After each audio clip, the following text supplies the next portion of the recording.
नमस्कार विद्यार्थी मित्रांनो, आज आपण घातांक टॉपिक घेत आहोत. तर या ठिकाणी पहा, आपल्याला ए आणि एम दिसत आहेत. तर ए ही कोणतीही परिमेय संख्या आणि एम ही नैसर्गिक संख्या असेल तर एचा एम वेळा गुणाकार असं म्हणतात. एचा किती वेळा गुणाकार करायचा असतो? एम वेळा गुणाकार करायचा असतो. म्हणजेच आपण हे कसे लिहू शकतो पहा, ए गुणुले ए गुणुले किती वेळा? एम वेळा. किती वेळा? एम वेळा. आणि ह्याला वाचायची कशी पहा, इथं एचा घातांक एम किंवा एचा एमवा घात असं याचं वाचन केले जाते. तर इथं एला काय म्हणायचं? पाया. ए हा काय असतो? पाया. आणि यम हा असतो घातांक. यम हा असतो घात किंवा घातांक. आता घातांक प्रकरणाचे काही नियम आहेत ते आपण पाहूयात. पहिला नियम आहे, समान पाया असून जर त्यांचा गुणाकार दिलेला असेल तर त्यांच्या घातांची होते बेरीज. पाहूया, पहिला नियम काय सांगतो, जर पाया समान असेल आणि मध्ये काय असेल? हे गुणाकाराचं चिन्ह, तर ह्या घातांची काय होते? बेरीज. घातांची बेरीज होते असं घातांकाचा हा पहिला नियम सांगतो. तर आपण हा नियम आता पडताळून पाहूया.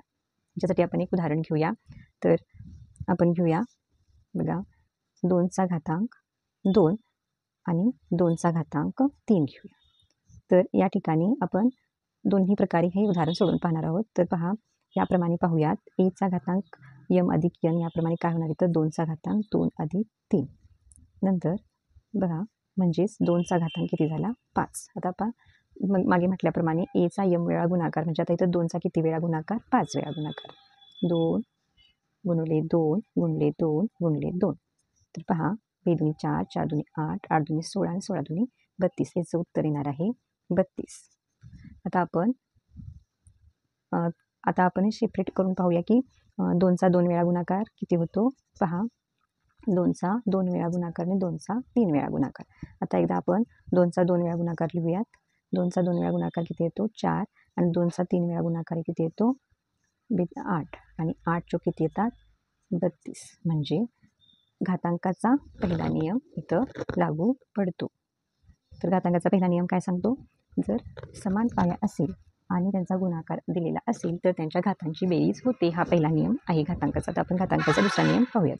घातांकाचा दुसरा नियम काय आहे पहा, एचा घातांक यम भागिले एचा घातांक यन असेल तर त्यांच्या घातांची काय होते? वजा बाकी. म्हणजेच काय?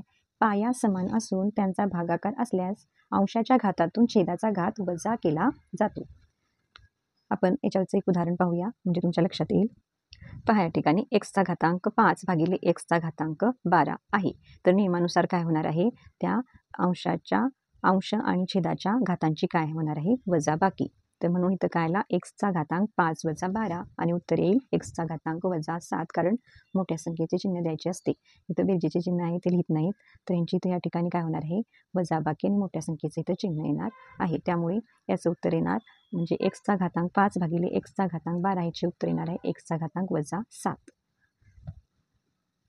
तिसरा नियम आहे घातांकित संख्येच्या घाताचा नियम. म्हणजे समजा एचा घातांक यम आहे आणि कंसाचा घातांक यन आहे, तर या ठिकाणी यांच्या घातांचा काय होतो? गुणाकार होतो. त्याचं एक उदाहरण मी पुढे इथं सोडवलेलं आहे. पहा, समजा इथं पाया एक्स घेतलेला आहे आणि एक्सचा घातांक वजा 2 आणि कंसाचा घातांक 3, परत चौकट कंस आणि चौकट कंसाचा घातांक 5. तर इथं या घातांचा काय होतो? गुणाकार होतो असा नियम आहे. तर पहा, 2×6 6 पंचे 30 आणि चिन्ह काय येणार आहे? पहा, वजा गुणुले अधिक वजा आणि वजा गुणले वजा. पहा, सॉरी, इथं वजा नाही आहे, इथं काय आहे? अधिक 5 आहे. त्यामुळे याचा घातांक येणार आहे वजा 30. वजा 30 म्हणजे ऋण 30. एक्सचा घातांक ऋण 30 असं उत्तर येणार आहे. आता आपण संख्यांच्या गुणाकाराच्या घाताचा नियम पाहणार आहोत, जो घातांकाचा चौथा नियम आहे. तर या नियमानुसार पहा, ए गुणुले बी कंसाचा घात जर यम असेल तर तो एचा घातांक यम गुणले बीचा घातांक यम असा असतो. म्हणजेच इथं जर आपण एक उदाहरण घेतलं, समजा 3 गुणुले 2 आहेत.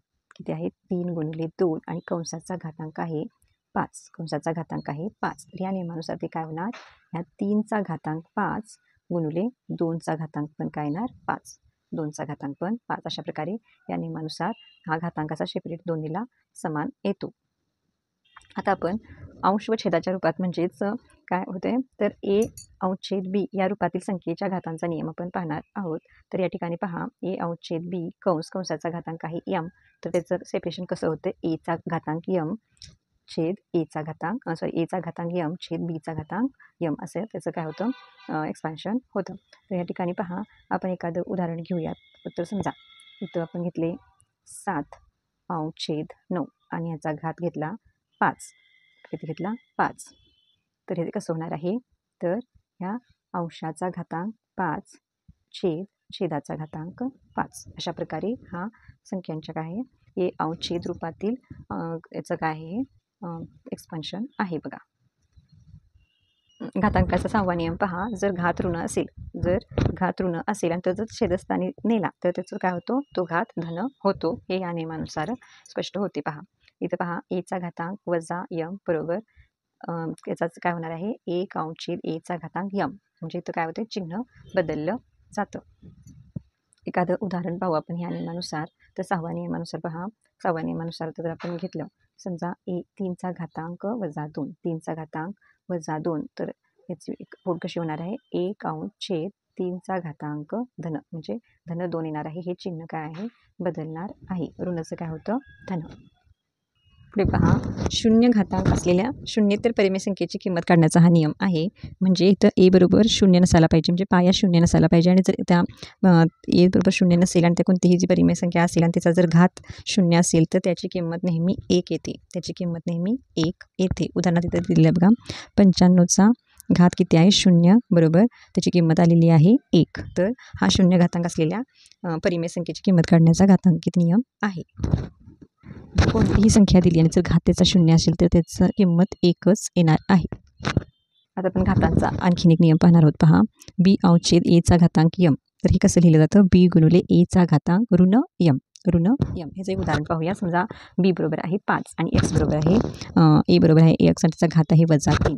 तर हे याचं कसं होणार तर 5 गुणिले एक्सचा धन जो ऋण 3 आहे ते किती होणार धन 3 होणार आहेत. तर पहा समजलं काय तुम्हाला. तर या ठिकाणी ह्या दोन्ही गुणाकार केले तर इथं फक्त काय करायचा घाताचं काय करायचा घाताचे चिन्ह बदलायचे असते.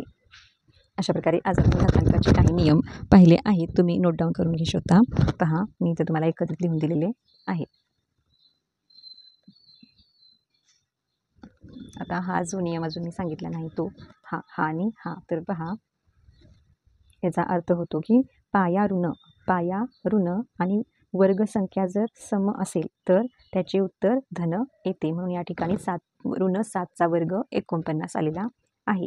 आता दुसरं गणित पाहायचं वजा 7चा घन. तर या ठिकाणी पाया ऋण आहे पण वर्गसंख्या विषम आहे आणि वर्गसंख्या विषम असेल तर उत्तर पण काय येते उत्तरामध्ये ऋणचिन्ह येते जर घात विषम संख्या असेल तर.